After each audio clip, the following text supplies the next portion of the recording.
Merci Monsieur Yencha de son intervention et je donne maintenant la parole à Monsieur Raphaël Mariano Grossi. Merci beaucoup Madame la Présidente. Je voudrais remercier le secrétaire général de son soutien constant à l'AEA et à moi-même. Nous essayons de nous acquitter de nos devoirs et je voudrais remercier également Monsieur le sous-secrétaire général de son intervention à l'instant.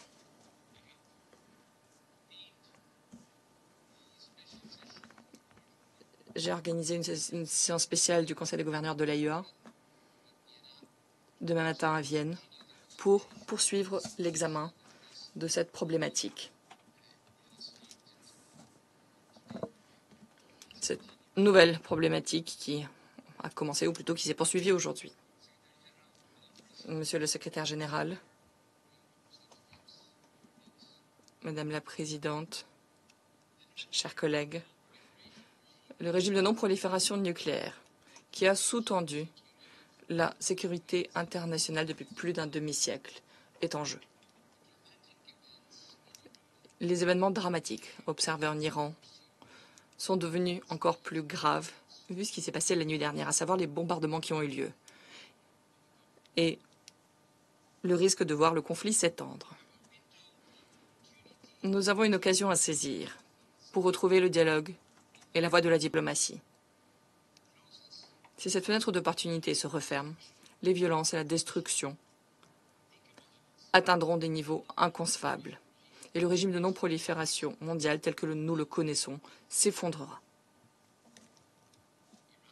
L'Iran, Israël,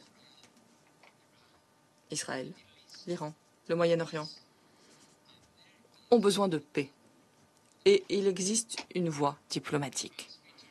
Nous devons, comme le disait à l'instant Monsieur le secrétaire général, retrouver la table des négociations pour permettre notamment aux inspecteurs de l'AEA, qui sont les gardiens du TNP, de se rendre à nouveau sur les sites nucléaires de l'Iran pour faire le bilan des stocks d'uranium en Iran et notamment les 400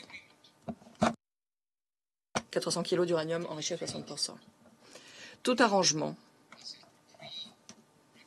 aurait pour prérequis le fait d'établir les faits sur le terrain. Cela ne peut se faire que grâce aux inspections de l'AEA. Les inspecteurs de l'AEA sont en Iran. Ils doivent pouvoir faire leur travail. Cela nécessitera une cessation des hostilités afin que l'Iran puisse laisser les équipes accéder au site avec les conditions sécuritaires de sûreté nécessaires. Toute mesure spéciale mise en œuvre par l'Iran pour protéger son matériel nucléaire et ses équipements peut se faire conformément aux obligations de l'Iran au vu du régime de garantie de l'AEA. C'est possible. Madame la Présidente, à partir des informations dont dispose l'AEA, permettez-moi de vous présenter un point sur ce qui s'est produit sur les sites nucléaires de l'Iran depuis que je me suis adressée à ce Conseil pour la dernière fois il y a 3 jours. Des cratères sont visibles sur le site de Fordo, le site principal en Iran en matière d'enrichissement d'uranium à 60%. Ce qui indique que les États-Unis d'Amérique ont utilisé des bombes à fort pouvoir de pénétration. Cela est cohérent avec les déclarations des États-Unis. En cette heure, personne, y compris l'AEA, n'est en position d'évaluer les dégâts souterrains causés sur le site de Fordo. Sur le site nucléaire d'Ispahan, des bâtiments supplémentaires ont été touchés cette nuit.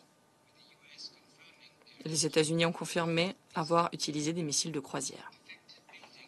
Les bâtiments touchés incluent un certain nombre de bâtiments liés au processus de conversion de l'uranium.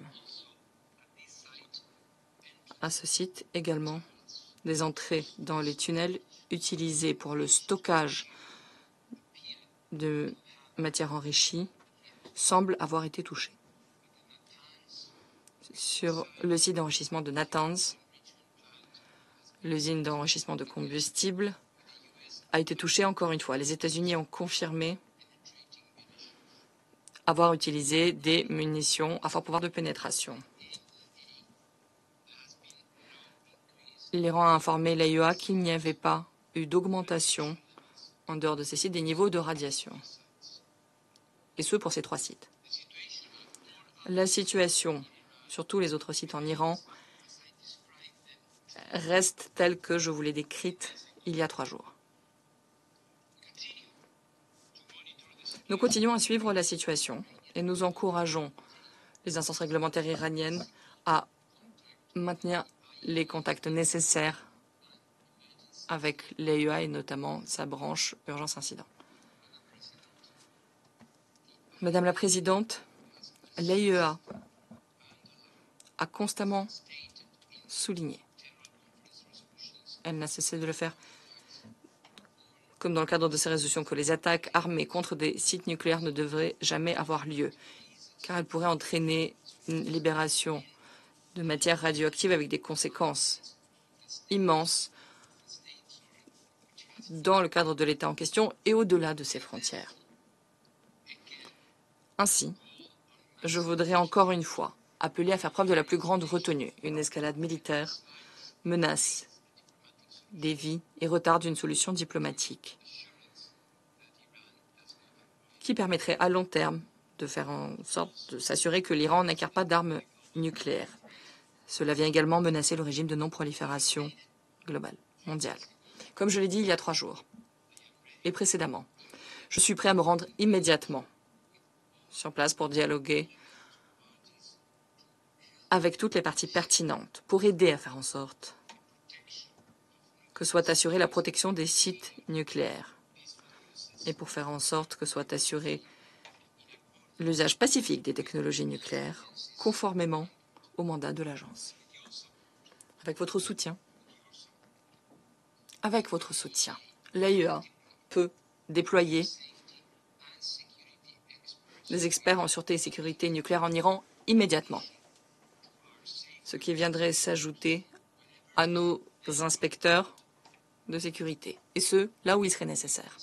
Madame la Présidente, il n'y a probablement pas d'entreprise plus importante et plus universellement soutenue que celle qui consiste à faire en sorte que l'énorme puissance de l'atome soit utilisée pour le bien plutôt que pour détruire. Ne laissons pas se refermer cette fenêtre d'opportunité diplomatique. Ne laissons pas le régime de non-prolifération échouer. Indépendamment des positions et des opinions individuelles, une chose est certaine. Et il s'agit là d'une vérité simple. Nous ne serons pas plus en sécurité s'il y a davantage d'armes nucléaires dans davantage d'États dans le monde. L'AIEA se tient prête à faire ce qui est en son pouvoir pour mettre fin à cet affrontement militaire. Merci beaucoup. Je remercie M. Grossi de son